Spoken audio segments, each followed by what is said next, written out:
અને હવે જોઈએ સમાચારો વિસ્તારપૂર્વક તો ગુજરાતવાસીઓની જાણે જિંદગી કતારમાં જ વીતી રહી છે। થોડા સમય પહેલા એલપીજી સિલિન્ડરની કતારમાં ઉભા હતા અને હવે પેટ્રોલ પંપ ઉપર કતારો લાગી છે। વડોદરાના પેટ્રોલ પંપ ઉપર તો મારામારીના દ્રશ્યો પણ સર્જાયા।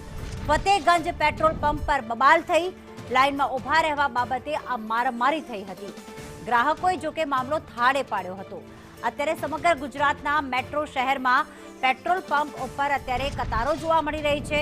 ત્યાં સુધી કે પેટ્રોલ પુરાવા બાબતે, લાઇનોમાં ઉભા રહેવા બાબતે તો મારામારીની ઘટના પણ ઘટી હતી। આજે સવારથી અને ગઈકાલે પણ એવી જોવા મળી હતી કે લાઇનોમાં લોકો ઉભા છે અને ઉગ્ર રોષે ભરાયા છે અને સાથે સાથે ત્યાં મારામારી ન થાય, મામલો વિચકે નહીં તે માટે પોલીસ બંદોબસ્ત પણ હવે પેટ્રોલ પંપ પર જોવા મળી રહ્યો છે। તો હાલમાં વડોદરાના અમારા પાસે દ્રશ્યો આવ્યા છે કે જ્યાં પેટ્રોલ પંપ પર લાઇનમાં ઉભા રહેવા બાબતે મારામારી થઈ હતી। બે લોકો આમને સામને આવી ગયા હતા, એકબીજા પર હુમલો પણ કર્યો હતો। વડોદરાના ફતેગંજ પેટ્રોલ પંપ ઉપર આ ઘટના બની હતી, જેમાં લાઇનમાં ઉભા રહ્યા હતા। સ્વાભાવિક રીતે આવી કતારો હોય અને આવી જ્યારે અફવાઓ હોય ત્યારે લોકો કતારોમાં ઉભા રહેતા હોય છે। કુણાલ અમારી સાથે જોડાઈ ગયા છે। કુણાલ, પેટ્રોલ પંપ પર એવી તો કઈ બાબત થઈ, એવી તો કેવી બબાલ થઈ કે લોકો મારામારી પર ઉતરી આવ્યા છે?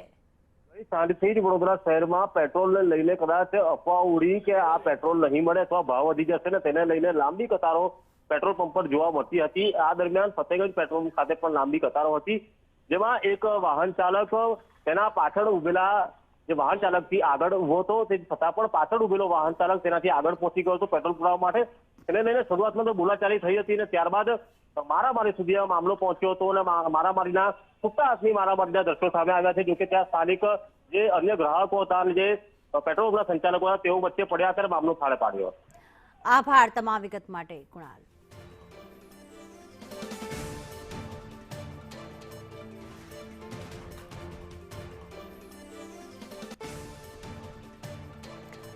તો ફતેગંજ પેટ્રોલ પંપની આ ઘટના છે, જેમાં ખાસ કુણાલ શર્માએ કહ્યું કે બપોર બાદ પેટ્રોલની અછત સર્જાવાની છે, પેટ્રોલના ભાવ વધવાના છે। એવી સમગ્ર ગુજરાતમાં જ્યારે અફવા ફેલાઈ કે તરત જ લોકો જે છે તે પેટ્રોલ પંપ પર પહોંચી ગયા હતા, લાઈનો લગાવી હતી।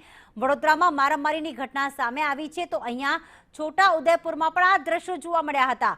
પહેલા મારે પુરાવાનું છે, પેટ્રોલ ખલાસ થઈ જશે એ લાહેમાં લોકો જ્યારે લાઈનમાં ઉભા રહે છે ત્યારે બાખડી પડ્યા હતા, મારામારી સુધી ઉતરી આવ્યા હતા। સૌ લોકોને, ગુજરાતવાસીઓને જણાવવાનું છે, નાયબ મુખ્યમંત્રી પણ જણાવી ચૂક્યા છે, પેટ્રોલ પંપના સંચાલકો પણ જણાવી ચૂક્યા છે કે પેટ્રોલની કોઈ ઘટ નથી, પેનિક ના થાઓ, પણ લોકો પેનિક થઈને મારામારી પર પણ ઉતરી આવ્યા છે।